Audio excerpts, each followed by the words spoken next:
Voilà, bonjour, merci à vous nombreux à l'attente de ce programme Génie Congo, une émission qui vient juste pour porter des solutions et résoudre les problèmes que nous avons dans notre pays avec nos génies qu'on reçoit très souvent. Et aujourd'hui, nous aurons le plaisir de recevoir la fille d'Anani, Anani et Jérôme. Voilà, donc sa fille, la cadette, voilà, que vous allez découvrir aujourd'hui.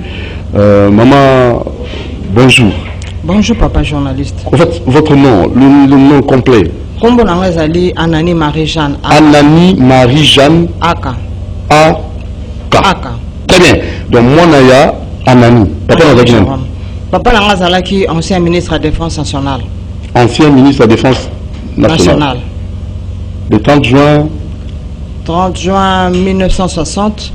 Bakendeki na table ronde yena monsieur Mahamba Alexandre pour na kobunda bazwa indépendance à Congo. Alors monsieur Mahamba Alexandre azali pe moko na kati ya 4 martyrs de la Pentecôte. Malheureusement moi nanaye à Beli moyen tozala naye te fallait tozala naye longo pour azali en Kinshasa. Ancien ministre de la Défense. Ancien ministre de la Défense nationale. Merci beaucoup. Tozala maman Nabiso et Sengomi Kwambayo. Na plateau à Génie Congo. Ngape nazane sengo mingo pona loba maiza na kati na motema na ngai. Très bien. Alors tous allez là politologue révérend pasteur Serge Taboko. Boum. Madame ndeko journaliste. Santé va bien. Oui, nous avons bon na l'ami Jérôme. Nazane sengo parce que na ba différents plateaux to na ba bisika to vanda ka to beta ka masolo ba papa na bango. Na bien que autant so to yokola ki na kelasi. L'information est un peu brute, mais avec moi, peut-être pour approfondir et je suis très heureux de partager le même plateau et que tu allons pour édifier la situation actuelle. Merci. Merci beaucoup. Allez, alors ensemble avec nos génies, tout là. Et n'a pas déjà merci une équipe Movimba. Nous sommes à Moussala qui est Liboso, maman Karine Bébé, caméra vous, mais il l'oiseau réalisé. Merci. Merci maman Christela Lou Boya, le loba maman, ne pas si makamulelo. Merci. Et tout ça était maman Labiso Mambona, Topeso Mbote Mingi Mambona Christelle. Il y a besoin de Christelle. Chancel. Merci, la présence Nayo. Et j'ai vu M. Bounon Zinga apparaître, très bien coiffé, donc Ramoura Solo Penza. Donc coiffeur à Jup Nathan. Merci beaucoup de la présence Nayo. Et je n'oublierai pas Lenka Bongo, je n'oublierai pas aussi René Makonda et Fiston Atunga. Et pourquoi pas les gradés du temple, héritier Longwango. Et Olivier Longwango, il était tout de l'âme, Yokangama, Kombe Kangama. Alors on va faire comment? On va déjà, avant de passer à notre rubrique autour de la Génie Nabissou Makamazan, il y a une dame qui fête son anniversaire aujourd'hui, c'est Madame Rachel Mfumu, heureux anniversaire à vous. Une année qui s'ajoute, que l'Éternel puisse encore vous bénir davantage. Joyeux anniversaire, Madame Rachel Mfumu, et on a télémi. Quand il est Rachel Mfumu a fêté anniversaire que l'Éternel puisse encore vous combler davantage, bien la vie et surtout succès, longévité, prospérité la vie et que l'Éternel puisse encore vous garder. Donc Oumela, maman Rachel Mfumu, heureux anniversaire. Mboutoukouli en beauté, nous avons battu la raille à un accident, moko, mais à ça m'a belé. Comment ça nous a mis quoi, le coup fêter nos goûter. Kende na cité des ossements, mais la prière, ok, nous sommes là. Là, maman Abisso, ça me l'ensemble. Mboutoukouli en beauté, Rachel Mfumu, joyeux anniversaire. C'est bien. Allez, ça n'est fini avec les souhaits. Koumisama, Sanzolama, Nkolo, Nandou, Baïsina, Mboula Moko. Voilà Malobaya, maman Rachel. Mfumu Alaroseka. Sois gentil, sois tolérante aujourd'hui, c'est votre jour de naissance. Allez, merci beaucoup. On va aussi prier pour le Congo, il faut prier. On peut tout dire, on peut avoir des projets, on peut planifier des choses, mais ce qui nous a bazana kati ya salati, rien de bon. Et l'ora malunga et aux alati. Alors, on vous demande d'aller prier. C'est très capital. Mais la prière, c'était les ossements à Suisse 42 bis, Naïpen, monsieur bienvenu en Simba Nansel, Et pourquoi pas, nous avons ça qui est inspiration, cadre pour battre nos Zambia. Il y a la restauration, il y a tout, il y a la bibliothèque, où attend un repos, pétant qu'au Zambia. Ça c'est très bien. Merci maman Annie et Kembe, votre épouse bien-aimée, et pourquoi pas Naomi Antimana, Keren Antimana. Bien et bonne chose à vous. Madame Vérou Limbili, femme de l'X, nous vous saluons, et Pichumbo depuis les États-Unis. Alors, tout cas rapidement, Nabajini Nabiso. 62e anniversaire Yambo Kanabiso, Toko Kwa Lipanda, ça c'est bien. Déjà, tout ce qui Koyeba, nous tout ça Yambo Kango, nous tout ça 62 ans après, Baoba Bundela, Lipanda, Bana Oba Batika, Bana Ba Martyr, situation dans les années. On avait même fait appel au coordonnateur des martyrs, M. Nabi Okito, mais à communauté. Alors voilà la photo, on a déjà maman Nabiso, on a expliqué la photo, maman ministre de la défense Atika Biso Jérôme Anani. Photo on a eza nini penza. Photo wana ezali papa nanga monsieur Anani Jérôme. Wapi ici na deuxième position après juste général Moulamba. Après général Moulamba. Ah oui, Léonard Kadima. Oui. Tikabiso, Sokole qui est aujourd'hui mi balé wana baza ancien politicien. Papa Alati noir. Non non, Alati beige. Ah, Alati lunette côté. Oui, azana lunette. Ah ok. Ah faut que moi aussi, mais là vraiment ok. Ah ok, tu vois chaussette moi là-bas. Oui oui, ça na ba barrière. Ah t'es mon chico. Voilà ni Anani Jérôme. Ah papa Bouti. Iwana. Alors la photo monsieur alenga monsieur Labiso to yeba penga Anani Jérôme. Monsieur na ye, ouais ça là pour Namboka na biso. Awa za li solo ni photo zoko.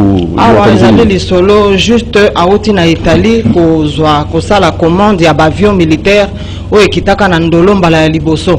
Ye mtasala commande en Italie parce que azalaka ministre de la défense nationale. Nga za ko sola wana nde bomoni na aéroport na bokiti na ye. Voilà. Alors photo monsieur Tokotala Anani Jérôme ministre de la défense Nathan Wakala, le loteur. Oui, oui. Année Azaki de année 62 jusqu'à 65.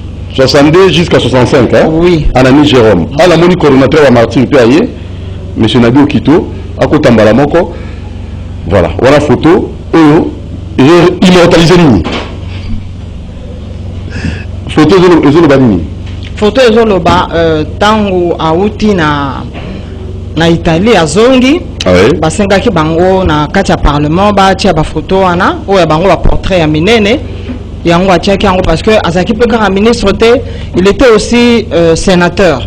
OK. Ba vota qui est na Kivu parce que asala ki fina emingi na est. Asala vina emingi na est. Ah oui. Ya solo ba photo si la ngabo. Je crois que to sukisi wana. Alors, si ko alingi o rappeler bato. Comme na yo lisusu pe inquiétude ils appellent nini awa likamoni photo awa ezali juste na ndolo wapi na bozo mona zikida bazu anala di noir non aza juste na kwa wana be bazu endam ya photo bo bombi ngona za ngai na bombi lo nani alors comme na yo pour coordonnateur bana matira yoka awa ezali na kankokoro azoleka na troupe de revue oui na pembeni na ezali général Ikulia na simana ezali juste général Bobozo na mopandi asuka ezali le président Mobutu azaki colonel à cette époque na simana attends on a Mobutu azaki colonel hein oui OK il y a Zalaka ministre de défense oui on a mbula ni pour nous rappeler bana na 62 na 1962 très bien ça la rappelle des troupes hein oui ya solo merci beaucoup maman Nabiso rappelez sur votre combo na ezali Marie-Jeanne Anani Aka MG. Oui. Marie-Jeanne. Pour les amis. Problème pour les amis. Pour les amis le 30 juin. Souci n'angezali que bazako sepela na 30 juin ya mokolo ya mikoleko ya na poso mibalo mais bae oyo ba participer ki na table ronde ba mosusu lokola biso tozali écarté. Comme ba martyr de la Pentecôte. Ba kende kiti na Belgique ba négocier na ba mindele ba table ronde bazongi nango.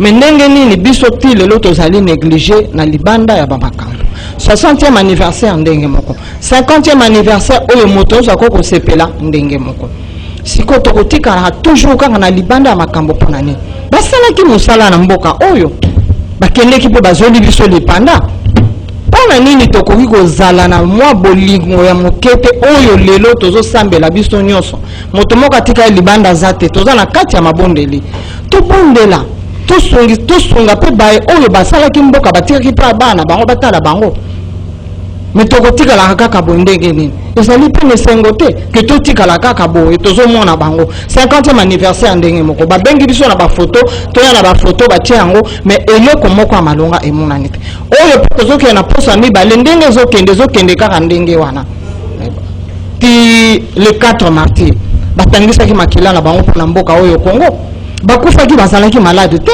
bakufaki na ba accident te ezalaki complot moko oyo basalaki na ancien président Mobutu pona ko asseoir dictature na ye mais biso tokotika la bote bambola nini bandako ko botola babiloko nyonso ti lelo même ndako na vandaki na enseignement numéro 17 ordre de maintien na bato na ye bavandi babotole certificat d'enregistrement na zanango hein mikanda oyo papa nanga asalaki courant juste na quartier wana artisanal oyo ezali monsieur Nendak administrateur ane raza pembeni monsieur Yemoko président Kasavu baza pembeni ndako na babotoli ti lelo mikande côté ba nini na justice baluka baza toujours bloqué presque partout mais toko soka wapi esika ko vendre des alités mamba ndenge moko bamba ndenge moko bamba pa uti ko kufa kala mingi te likolo ya malade ba pasi ba mikakatano kimba auti pe Marcel Bamba sa koufi. Oh là là. Kimba pe auti ko kufa donc Marcel Bamba kufa na mois de mars 2021. Kimba Claude auti ko kufa na mois de mai 2021. Mamba Télésphore militaire auti ko kufa na mai 2021 mais finalement to kusuka wapi soutien moko ezalité lisalisi moko ezalité ba pasi ko tambola eloko moko te bozo tala biso te siko banani bakotala biso lelo bozo kota na kata parlement na bango batali boso bakota ki na parlement bango batali boso basalaki pe ba musala bobengi biso na 2017 bo pesi biso ba mikanda oyo ke bozo futa biso mbelo ya ancien parlementaire pension na bango mais ti lelo ba futa biso eloko moko te mikanda ya wana vandi pamba kako tambo sabiso kende no nani na OGDEP kende na ministère de la finance kende bo futa biso le fisc pension na biso parlementaire oyo bino moko botala ki na mikanda po bo futa biso yango tozali bato bino po boti bana na bino lobi bozo tika bango ba kozala ndenge wana ekopesa bino pe pasite ekopesa bino pe sonité na ndenge biso tozo tele na ndenge biso tozo lela mokolo na mokolo ezalaka te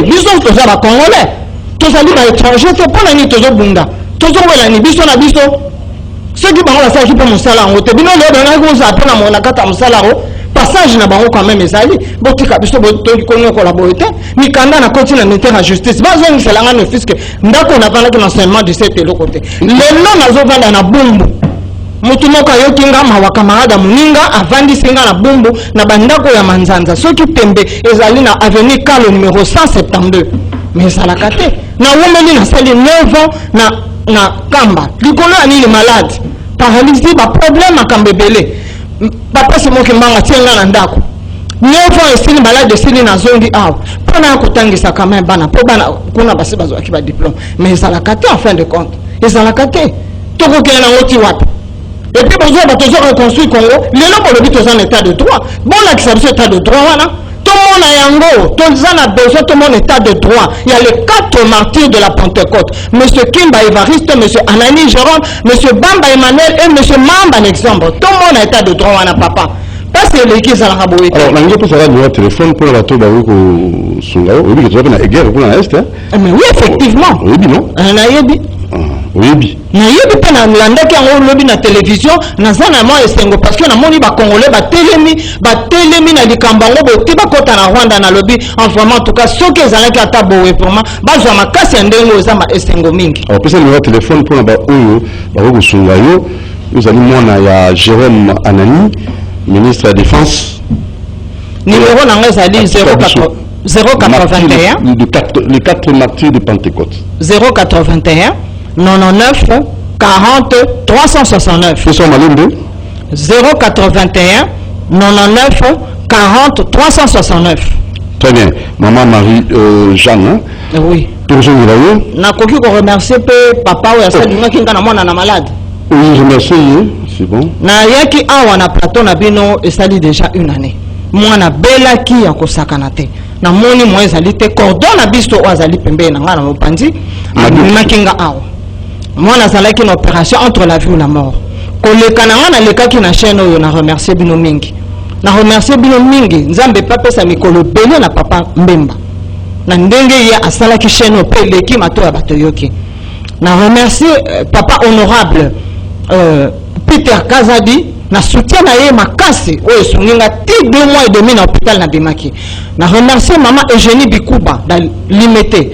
Na remercier le colonel Niengele na mwasi na ye. Tozaki na bango na hôpital pe batika kinga ite. Même ekolia même bakisi nyoso to na ba mosusu oyo basunga kinga même mama bibi na mobali na ye Albert basunga kinga ti lelo bazana nga bazotala ngai bango kutu bapesi nga mwa moyen oyo nazokende koteka makala na Kasangulu nde ezopesa nga mwa bilei mukende nazolia mpona koka kozalaka na mwa estomac vide te botala makamba ndenge wana na remercier bango nyonso Kubemba Lucie Kubemba Marie Thérèse Kubemba Mimi Kubemba Babi Kubemba Juna baso wana en tout cas merci mingi ko bossa na cordon na ngai awa te ceux qui étaient na ngana ko manakata chaîne ote na yo moko papa journaliste Doudou Motiri na passe yo monela kingai na mwana na hôpital mwana na telemi mais lelo to kwa tozolo ba azana ba Congo ye pasa ko bunda bunda moke pasa mwana mobali mo avant des até mais nzoto za malamu merci mingi papa.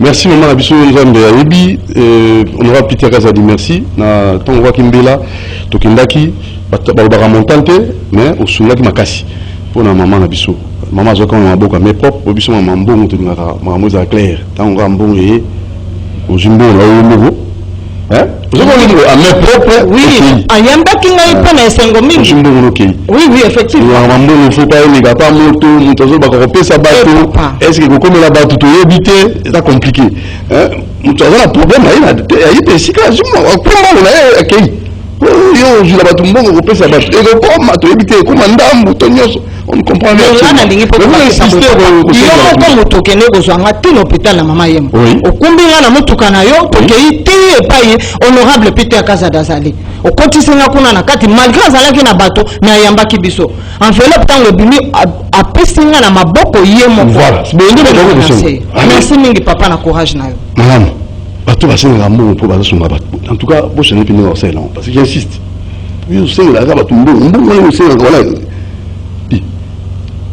pasteur comment est-ce que vous pouvez passer à la télé on a dit aux gens taxi bis dans la photo au Félina au sein là il y a des gens à côté au sein au Félina bah j'ai 40-50 au dit que yo voulez ça là on va pas payer ça bon na mutuka pour yolia to bana 40 au tigolo balia passer il a fallu la parenthèse parce que les gens et quelles sont les conséquences quand on ça va acte à nous parce que on est continue na qualité au fond le kangimba bakaya banti valeur mona tangane na zabo na lingaka pena te akana ba bis mais ekoma soko likika kote ya déjà tango bika lelo batutu batali bakangi bilo ba biki ndenge azolo babandi wana akofini ko senga mbongo wana tubongo wana mokusi za banti valeur na ko sepe bande ko te ala batero ba bis za mabete pese ngabo pona musala nza mete ya soki moto moko akanisio apesio ils ont mabete na ndenge lobi wana kuza 40 bana ba koma kaka ofelina nazana bana 200 mais comment tu peux regorger bana 100 bana 200 bana tindio mutu ajikutu angabu kule isanga za facilité bongo siko za bana 50 bana 200 donc zo biloko wana nyoso izali passe pour ça là il faut ça déjà des ressources na ba moyen moko bo alors biloko na nyonso ezali banti valeur mais so na kusukisa na ndenge d'abord réaction na maman Marie passe pe mawa ça dit malgré télévision ya lingonga ça dit passe pas tant maman zobeta masolo ka teka makala tout ça mais problème ezali ke ba bazali lelo na commande boye baké tokoleka nous sommes des passagers lelo ko zo mona ko za nous akudondwa bazala bagarde comme lobby nous sommes pas tokoleka bana no pe bakotikala alors tant que ça qui construit mboka na biso le kaka na télévision nationale na radio nationale nous allons construire le pays nous on les ba vocabulaire mais qu'on construit mboka ils d'abord sur le plan interne construction mboka ni construction à battre bien-être à battre sécurité à battre kobika à battre siko baba sala ki kutu pona mboka baza ignorebo c'est pourquoi moni l'esprit ya congolais nyoso ce que je passé à pouvoir, il donne à Iba, à Tonga, pour que l'hôpital vous arrêtez de Bassali. Et en faisant ça, on croyait que nous sommes en train de protéger Fitir Abisso, mais nous sommes en train de détruire bien-être Abisso, de destruction collective. Ou bien collectif, pardon, Abisso Yos. Mais tout ça là, pour la lobby, il ne travaille pas pour seulement aujourd'hui, il travaille pour demain. Lorsque tu travailles pour le demain, il y a qui est pour ça. Et puis, maintenant, on ça là, pour la ils allaient passer. Vraiment, j'ai beaucoup de larmes comme maman.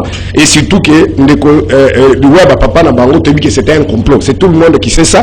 Tout intellectuel sérieux qu'ils ont un complot, c'était un montage. Des personnes ça le kino le bambo cannabis. Il y a beaucoup de choses qui n'ont pas sauté. Attends, qu'on s'en des armes mais qu'on s'en de pratique. Merci beaucoup. Voilà, troisième numéro, coordonnateur à la martyr, monsieur Nabi Okito. Oui, Oki, moi, un ami Jérôme, martyr à 4 Pentecôte, Oki, maman Marie-Jeanne. On a invité réactionnel. Bana ba martyr ba salani nie bandeko. Tonyo kwa mana makanisi nzambo yo. Tosili nzoto na makanisi nzambo yo. Oui. Et à passe.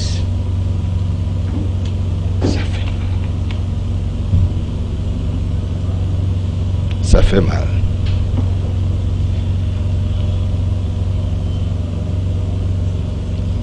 Dans une république, oh, batwa kufilangoka. Tonyo kupaka gabori. Mutau sa biso sate. To salani.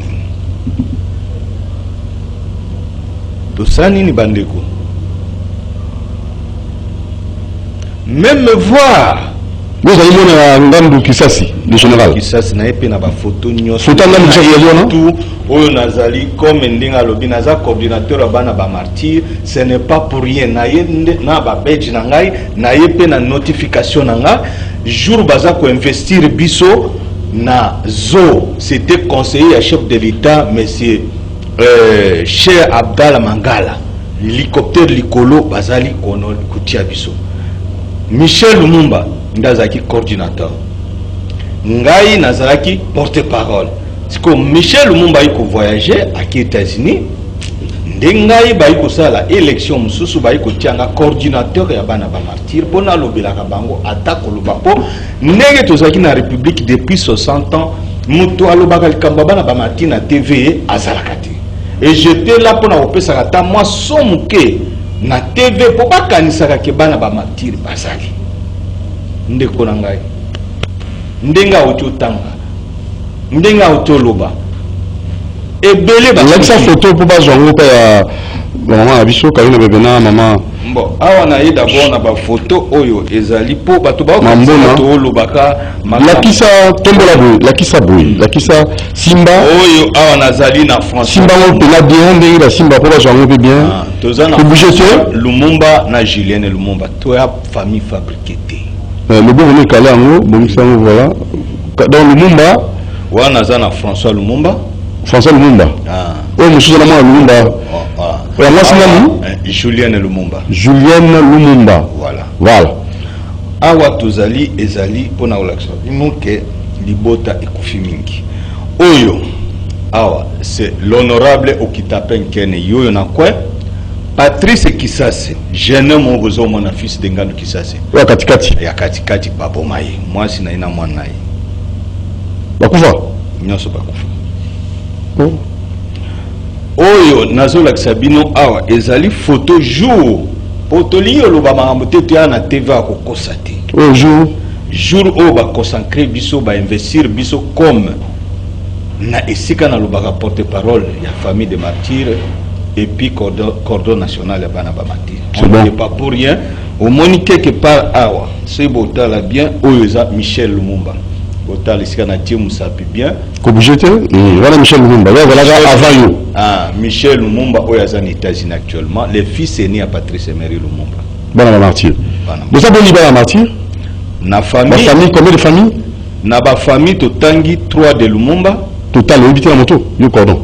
Ça peut au moins 21. 21 familles. Alors, la première catégorie. Première catégorie, deuxième catégorie. La deuxième catégorie, basée la troisième. Mais la première catégorie, 21 familles. Est-ce que le gouvernement congolais a coûté à un conseil d'administration? Pas de quoi, on va arriver. Alors, toujours, photo monsieur Souana. Bon, photo monsieur Souana. La chose est en Kissas, pas de la photo là, général na pesa yango déjà. Na pesa yo dernièrement. La TV. Oui, ça me semble. Allez, là ça. Oyo ezali mwana général Ochudi. Tombola. Mwana général Ochudi ngana ye oyo babela likando mwana kin kesera yembela. OK. Ye wana. Attention mon nom. Ye mwana ya général Ochudi. Merci. Baboma yepe. Je vais après vous doit couper maladie. La mariage à mwana Omba, jeune colonel Omba. Nde baboma ye. Baboma papa na ye. Mobutu va tirer poison kaka na salle wana palais du peuple abîmé al senti makila sur place n'escalier. C'est grave ça. Babomela biso. On va vérifier tout ça. Colonel Tchatch. Oyo awa izalinga ina bandeko na biso oyo mususu oyo basa politique actuellement. Et tout le baquet, ezali toyaka na TV koloba ezali par. On nous reconnaît tozali wana Fraki Djongo. Au moni pe ndeko na biso na ni Emery Okunji. Merci beaucoup. Alors, toquer rapidement nous accordons au sein des animes. Pour tout 70 ans après, redécollage en Boko Nabiso et vous savez le on a des problèmes à l'Est. Nous avons terminé pour les émissions précédentes et le Bila Kango. Moi, Mingi, solution pour le redécollage en Boko Nabiso. Solution, naloba chaque jour. Est-ce que pour les rabats la marty, ils ont des conséquences pour l'Amboka? Et le coup tout motam. Pour la monnaie, je t'amour, la monnaie, maman Marie-Jeanne, Marie, je vais t'embolaki. Tant que je le baouli. David, Salani, en fait, on dit, bon, bah, nègre moutou. À Matisse, à combien les mots sur place et il y a bon. Donc, ils ont un ok. Ce n'est pas réparation à TV. C'est ça le problème. C'est ça le problème. Mais moi, la nani, je là. Moi, la général, tout. Ngandu qui ça, c'est là. Biso la famille Ngandu qui ça, c'est évite au combien. To bandi, koko na biso, maman on aime. Toye na papa Okenge Ngandu. Toye na mese Shinga Ngandu. Tozi mese Onema Ngandu. Toye kokufa général Ngandu. C'est là papa, c'est nécessaire. Les émissions na bino mais toye bige. Makambo population ba yibite. C'est maintenant que nous devons écrire la vraie histoire du Congo. Bakunda Lumumba bokoye ba biso ba lumumbiste. To bandoze la bakunda Lumumba. OK. Mukuye sili na luba na TV. Mboke za na mukuya. Mboke ezali na bututu. Ce bakundi Lumumba bututu sili tozo bana maso. Ah bon? Bokoye ba histoire ya Congo vrai. Mais na regretter lo moko na programme yomseki ya Lumumba batie manyema na kati ya besika oyo bakokitana koro ya Lumumba. Ngana obenga ngo ba relique mais na obenga ngo koro ya Lumumba. Isa corps.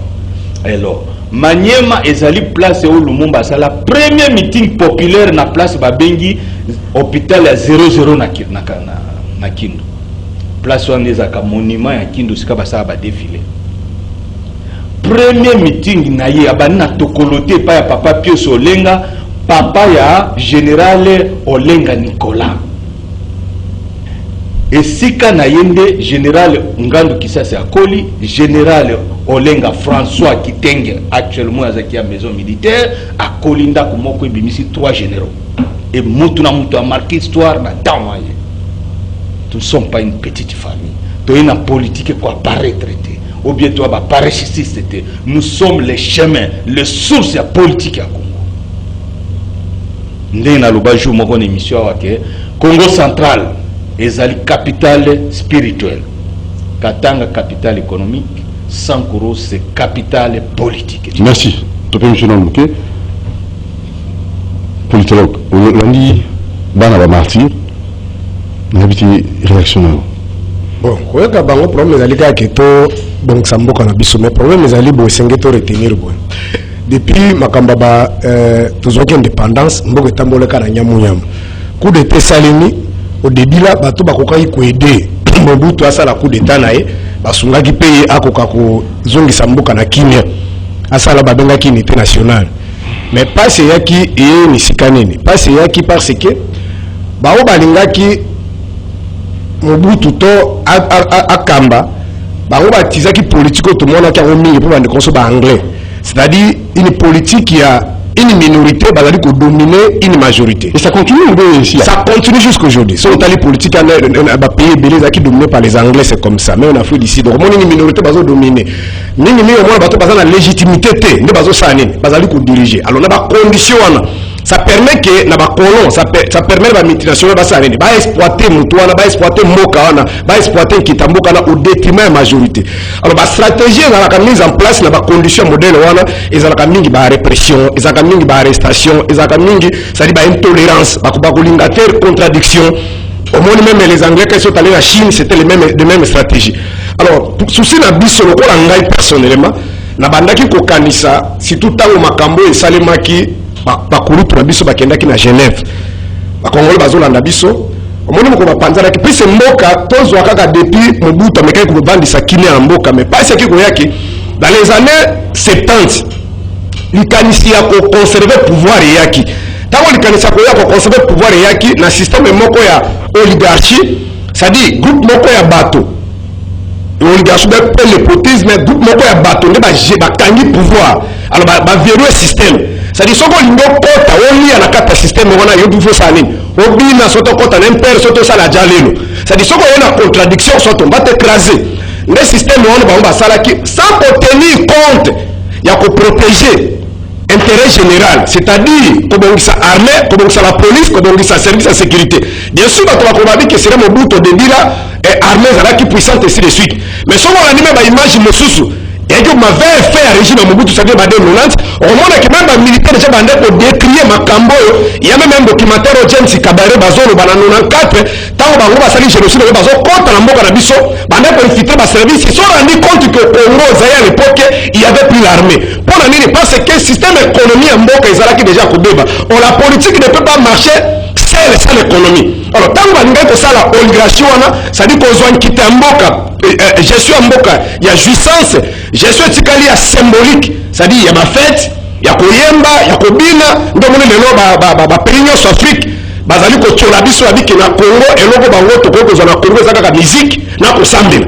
On se comprend. C'est-à-dire politique na mboka mtya tikali kamba jouissance, c'est-à-dire ba classe politique ceux qui motozi pouvoir loko dezo kanisa lolenge na ko concéder pouvoir. En face na ye ba service de sécurité travaille rapport à nini et travaille pour la politique mingi interne kotala ne opposant na zo mabe pour le régime bakangaye nani bakosala kuna c'est-à-dire système etikali sur le plan interne on attend wana les autres sont en train de réfléchir comment nous déstabiliser. On se comprend. Et on a pris cet exemple à Kagame na Musenani James Kabarebe, il y a un documentaire à Zorbabi qui na 94 95 déjà tant bazali ko infiltrer mboka na biso pona ko contenir bande komba utu bazali ko banga ki bakota kuna ils se sont rendus compte que ça y avait plus l'armée. C'est-à-dire bandaki na 94 95 et bandaki kala. C'est-à-dire c'est même quantité même soko sala analyse comparée.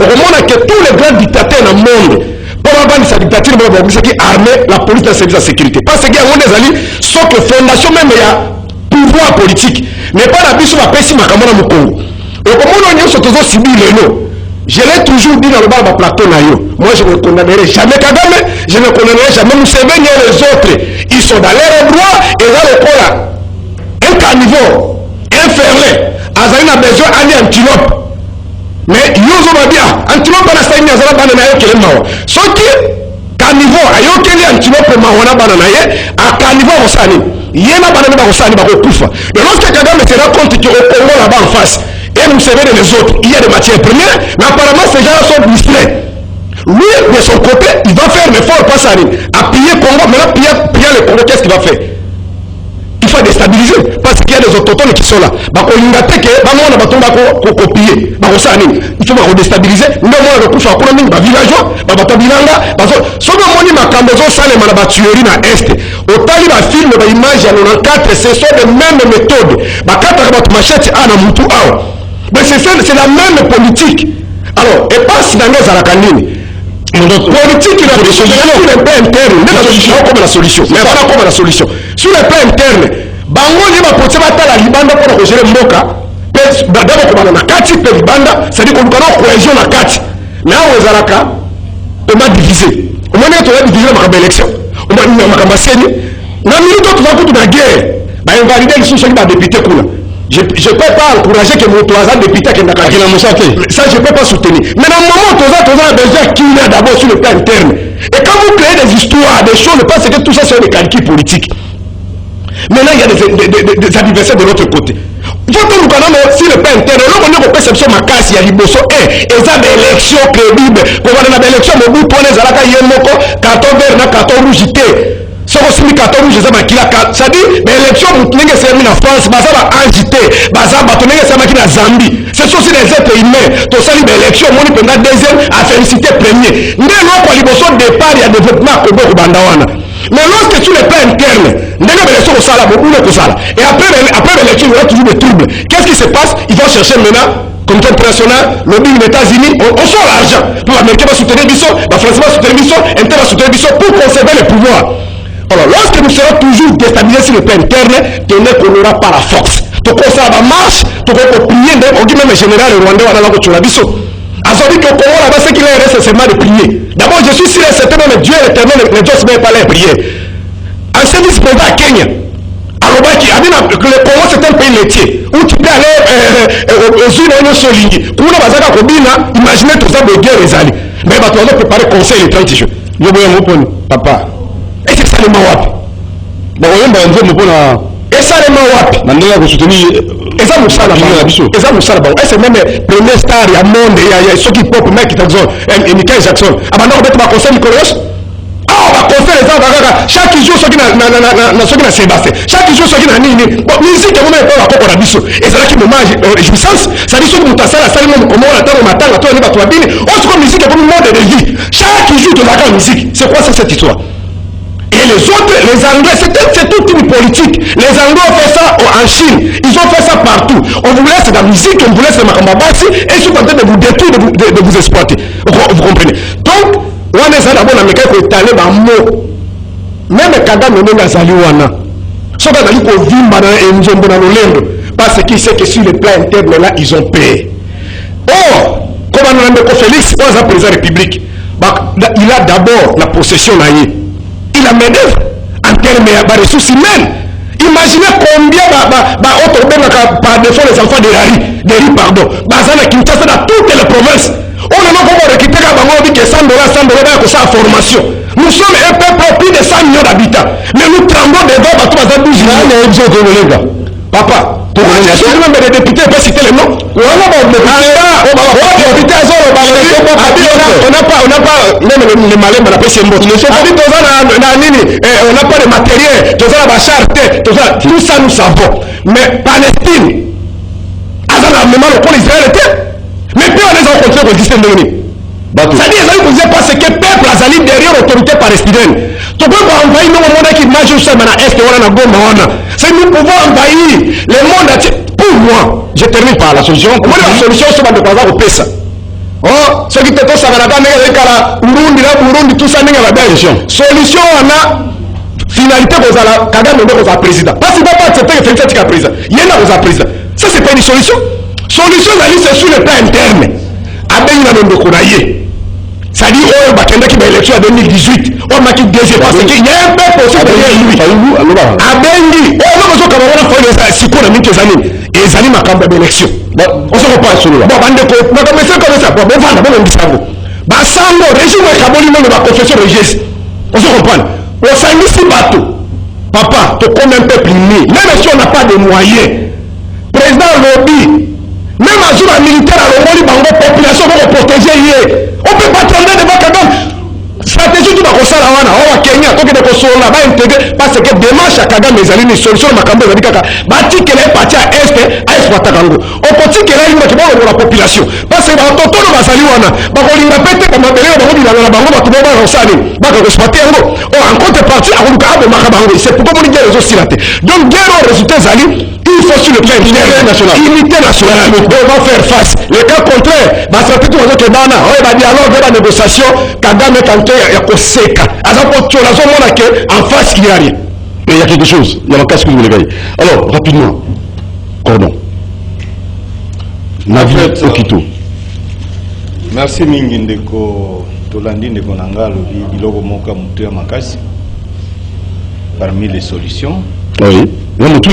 Unité nationale. Oui, oui, unité nationale. Merci beaucoup. Un peu à détail, la piste Mogo est bien. Oui. Pour makambo otolo bana compléter mukavas na aussi ça na problème na biso ya famille biso en tout cas biso na minute biso ba marti to lo bila mingi on sait qu'il y a le Lumumba. En fait, bino le 30 juin, le Seigneur ça mani parce que na ni bino dans na bino, hier ça na makambo à est. Bon makambo est dans na lingi ko épingler muke pour minute sili. On a seulement que 5 minutes je pense. Na est c'est ce que tu lingi trouver solution. Batene ya Kagame nyonso ezali na gouvernement congolais. Batene na ye oyo ezali na mboka na gouvernement. Oyo ezali na armée, na police, na sécurité, na service d'intelligence. Président de la République a nettoyé nan batouana d'abord. Ça c'est première guerre, victoire ya liboso ezali ya moi. Mboso ali ba député pe ba kokanga ba kati ya makambo.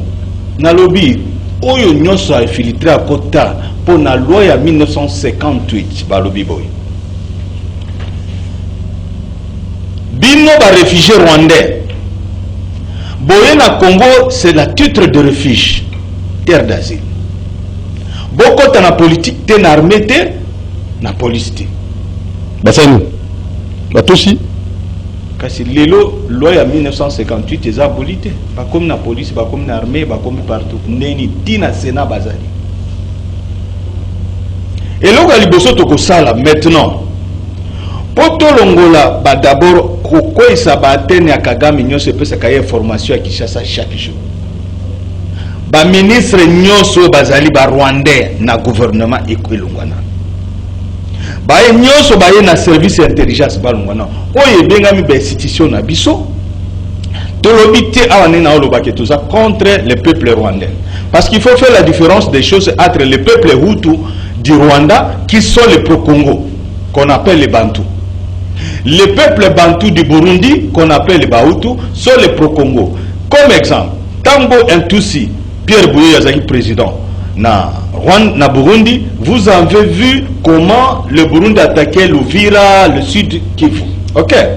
Depuis Bahutu Baikuna, au sommet une agression à Kouta, depuis, d'ailleurs même na Kulubawa, tout comment bosse na Burundi, hein?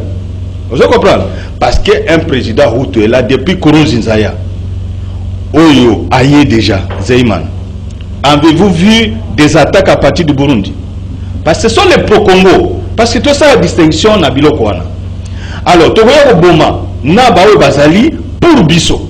Même au Burundi, quand on part, au Rwanda, quand on part, on ne va pas tuer les Hutus parce qu'ils sont pour nous et va combattre à côté na Bisso. Ça, c'est quelque chose à souligner à tous les Congolais. Tout communicateur, nous généraliser tous les Rwandais. On n'a pas le problème avec les Rwandais, mais on a le problème avec le régime éthiopien. Oyezalina Rwanda, Oyezalina Ouganda. Museveni c'est Rwandais.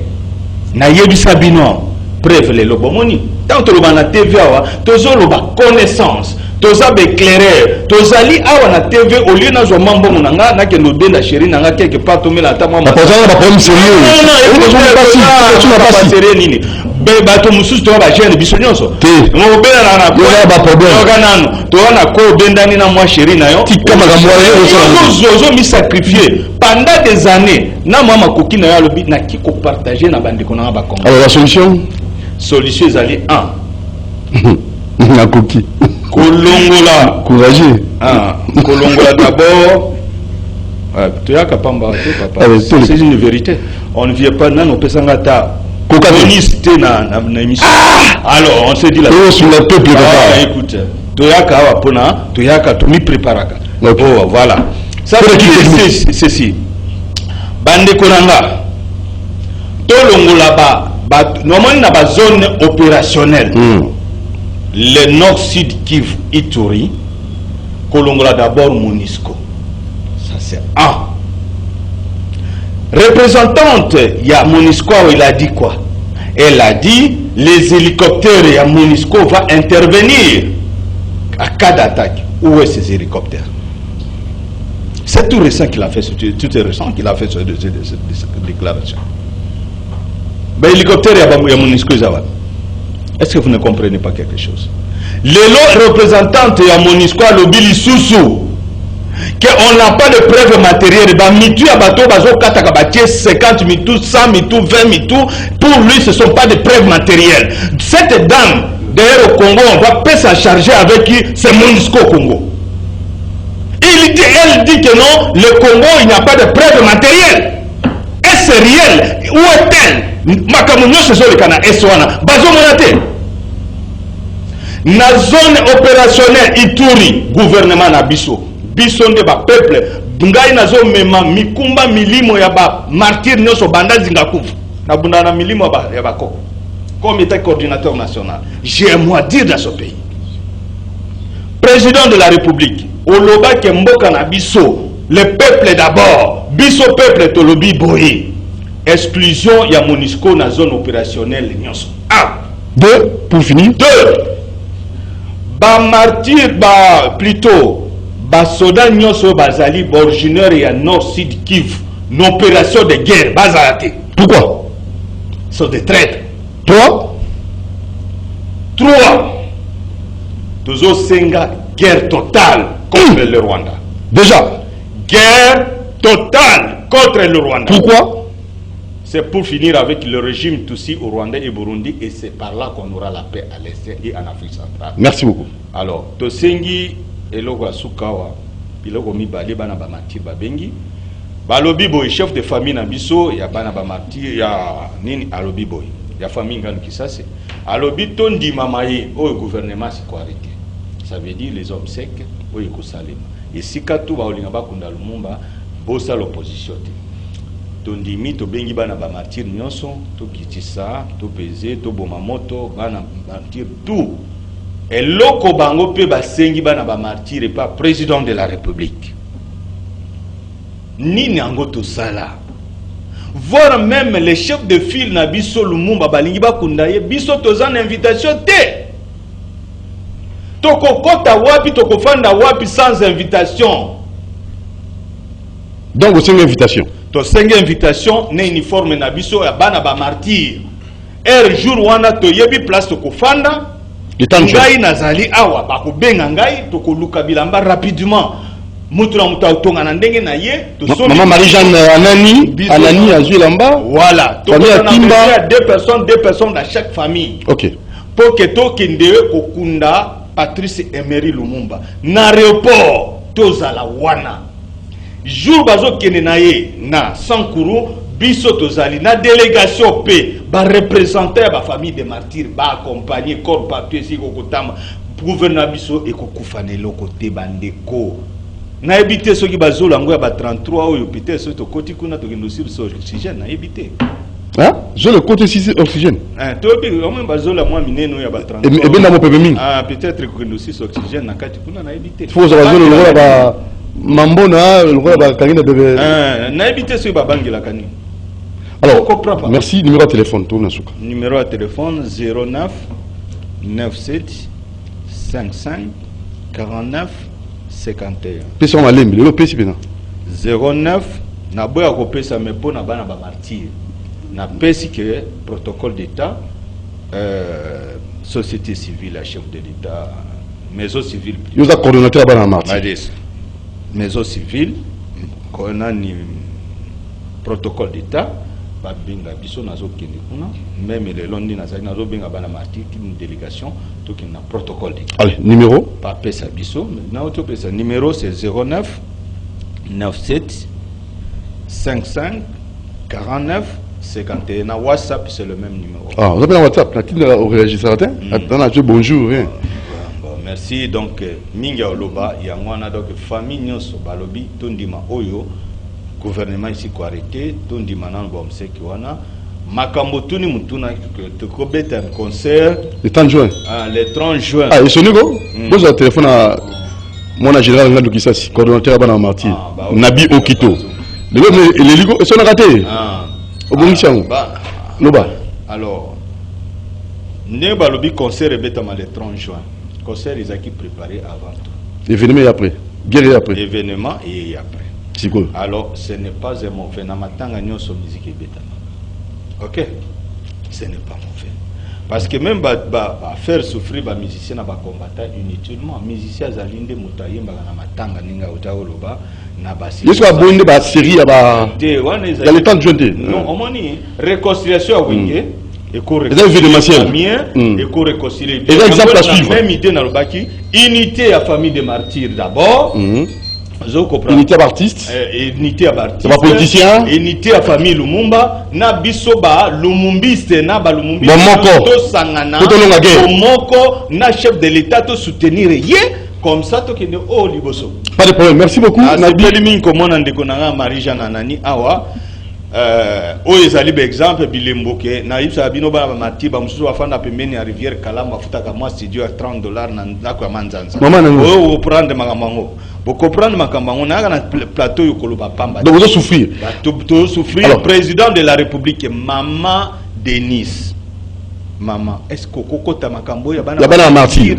Merci, ça est fini. Alors Nabi on peut permettre biso ndeko moko na une minute kaka batindi mbango pour un message maman la biso journaliste ngana ko bakisa bon avant yo to kenan papa la mona ina mot de conclusion Serge Taboko juste bon mot de conclusion na je n'ai pas l'impression que contredire ndeko nanga mais na mona ko eloko na bato belé balobakango MONUSCO c'est une organisation où ils ont mis na katia grande famille ya oya benga Nations Unies biso moko ba congolais Congo ezapi na katia nini ya Nations Unies ces gens là bayaka pona kosunga biso mais bayaka kosunga moto na katia ndako na ye soki azana ba problème à condition que mutu pe ngo azana ba problème andi mabasa nini basalisa ye yo papa dudu ne gozo na mwasi bato tu na quartier bayebi ke mwasi na yo bato tu bazwazwa kaye awa bayako biso bande ko dudu tika mo rabo tika ngama kambo ona bino boko soki ngana mweto kaboni ngana kolesa mwasi na ngana akolesa bana nanga siko lingi bango basala nini lorsque nous signons des accords ici ngabu tu même terme ko ba infiltration il y a pas d'infiltration tout ba militaire ko banana Sun City on se comprend ba tout tu ba kotaki accord ezaki ba congolais bango moko to keina makambo ya CNDP ce sont des congolais même qui ont signé comme banana James Kabere betanga la chef d'état major awa est-ce que Kagame muta a commis ça qui c'est dit tout ce qui se passe dans notre pays c'est le monde de bazumo kana roboma ba accord nyonso wana on se comprend wana zali likanisi maintenant qui bazo ba Kagame a récupéré a retiré ba militaire oh papa est-ce ça kana makambo ko loba on se comprend donc tout ce qui se passe dans notre pays mais un autre élément ndekolobi que MONUSCO nazo na kitana MONUSCO azali ko contredire lobi qu'il y a pas d'élément matériel oh MONUSCO lobby boy parce que Kagame est en train de faire la guerre la guerre par procuration lobbying on se comprend MONUSCO Kagame fait la guerre par procuration MONUSCO a monité ba militaire rwandais baye bazali ko taquer na RDC on doit être clair là-dessus MONUSCO tant M23 des obunda porte parole dans zoloba on monte galactique tenir à FARDC vous comprenez ndeko a infiltré biso na ndenge to koko loba ka infiltré biso mais en réalité sur le plan légal comme ça il y a pas une armée rwandaise ali ko attaquer biso officiellement vous comprenez le problème mais on va contacter on va monter o ba ben kiso ba sala kaliboso bande ko sala mona ka parole ya armée alobi ke ba kotire bo pité sur le suite o ya gouvernement alobi te ezana ko ba erreur on se comprend mais tozo ba makambo so le kasiko l'armée rwandaise ezana sala congolais te ezali ko ba kotirer si biso on sait ce qui se passe de tout ça les accords tout ce que nous avons fait c'est nous-mêmes dans l'hypothèse que ce que tu peux Kagame tu peux Museveni les autres tu soit Kenya mais c'est pas ça la paix vous comprenez donc on a dit qu'on ça va responsabilité na katia bakamate il y a vous voyez même événement ici lorsqu'on a signé la époque militaire ougandaise bakota les porte-parole même à MONUSCO alors ils sont même pas informés de makambo les kakuna ça dit tout ce que nous subissons ici c'est nous-mêmes to bunda to potononga kobimisa on peut si déjà donc oui kobimisa batwana monde ko Félix gouvernement ezaliao abimisa ndenge de kolobi alongola ba militaire wana o ya bazali ya soki ya ba culture ya ba ndeko à est il faut faire ça avec beaucoup de prudence c'est-à-dire au qui soit pour écarter bango okay. On comprend la chaîne à commandement parce que bande ko ba na Sun City ba côté mais il faut sur le plan interne faut que c'est ça. Merci. À chaîne à commandement. Merci beaucoup, Serge Taboko. Alors, maman, papa Nabisoa, Maman, une seconde. Maman, papa, Maman Marie-Jeanne. Qui na boye. Et là qu'on y a ce zobo ma biso ezali boyo kanizalité. So qui to yo kani biso na biso congolais. Il y a défense à son asso. Biso na biso congolais to kimia parce que na tanga papa lumumbi stazala kité au monta parti bozala kité ba yo kani ba kengi na table ronde. Bon pas ndi lo ba yo kanate. Na kati ya gouvernement trahison ezali ebelé. Na kati ya bisika jo trahison ezali ebelé. Est-ce que to kanande ni mutalibanda ko tatende. Il faut compter parce que trahison ezali. Na soukisi na lobby président de la République institution oya parlement nyonso mibale batala likambo ya ba martyr nyonso basunga bana ba martyr fete oyo ndenge nani président na biso coordonnateur oti koloba biso peto sala na kati après avoir kokunda premier na biso ministre batala pe makamba ba martyr oyo etikali pote kimia pesa na mboka Congo. Alors numéro téléphone pour ba kosunga yo ba pesa mo bilia moi nini? Oui effectivement faut basala yango parce que benda konanga seulement bazongisa bana ya lito na ordre de médecin bakotika na ndako na ngai te. La liste de la zone. On a ordre de médecin, on a attaqué banane. C'est le numéro de téléphone. 081 99 40 369. Banira 081 99 40 369. Papa, Mboti. Maman Zalaka wana. Mboti. Mboti papa. Ulati ya fumi boli kamoni. Kombo na onani? Kombo na ngai Glody Bangate Nzewe Gabriel Ange Glody. Loba makasi. Kombo na ngai Glody Bangate Nzewe Gabriel Ange Glody. OK, oyeli biso sangoni na mukuse. Sangona yeli bino eza ya œuvre na. Osali œuvre d'art, osali œuvre d'art sculpture. La chini œuvre d'art osali. Œuvre d'art na sali. En tant que génie, ou la génie Congo, toujours promouvoir bino ba génie. Trois fourmis et la kisi, trois groupes de pouvoirs visibles. Trois groupes de pouvoirs visibles. Ya liboso. Divine, coutumier, physique. Divin, pouvoir divin, coutumier, na nini? Na physique. Na physique. Quatre groupes nini na tche awate. Oh, eza spirituel. Eza spirituel. Mais nzamba za spirituel, non? Mais pour le but de la tête spirituelle, physique, non mais c'est ça coutumier. Coutumier. Bon, na tche boepo MLC eza nini parti politique du pays. Ah ok. Eza spirituel. Mais on va avec Dieu nous vaincrons, MLC le barabongo. Avec Dieu nous vaincrons. Souhait na ngai bezali MLC donc et reconnaître un pays sous ba pouvoir oyo. Coutumier, physique. Divine. OK. Pour ça caméraman caméraman azo malamo dans la caméra. Alors pour ceux qui savent aux sengani pour la maman Doris malonga tinyo mbangwa. Bon. Souhait na ngai ezali Congo est créé petit usine ya fabrication ya ba œuvre d'identité. Souhait mususu. Pour la bino ba sculpteur, ba céramiste. Pour na biso sculpteur. Ah OK. Ba ça une usine hein. Ba ça la biso. Usine. Petit usine. Usine moi OK. Comme personne numéro de téléphone tout ce qui ici monsieur. Téléphone tant nazoya. Ba ibia. Ah. Dans un camera particulier dans génie Congo. C'est un génie hein. Pour ça la famille coup de chapeau félicitations. Merci. On va invité exceptionnel. Merci. Alors, merci à l'équipe technique Mobimba. Numéro de téléphone, ça. Attends, petit téléphone avec oui. Expliquez assez rapidement. Couleur vert. Ouais. Couleur vert est là ici. Mouvement Libération, il y a 1998. Et le mot n'a pas soldat zaïrois. Oui. Couleur jaune est là ici. Lumière en esprit pour bien diriger. Couleur bleue est là ici. Congo belge. République démocratique du Congo. Couleur monsieur Cécilie hein? Cécilie. Awa na kati evre o na sali na kati na bandaki na yango liboso. Avant na zwalikanisha sala ya MLC. Awa na komi global. Global.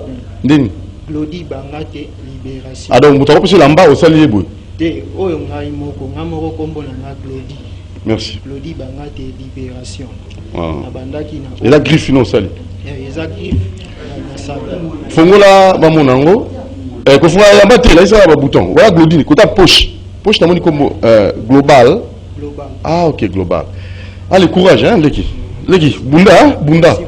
Merci. Depuis simbo temi na maman major Sophie ozona biso maman Sophie na capitaine Ndinga bambote na yo ici ozona biso na coach ya ba protocole Séraphine Malia, on a un cabinet AVPMF basé à Soudi, les conseillers Michel Koyapa, BlackIté, rien à dire.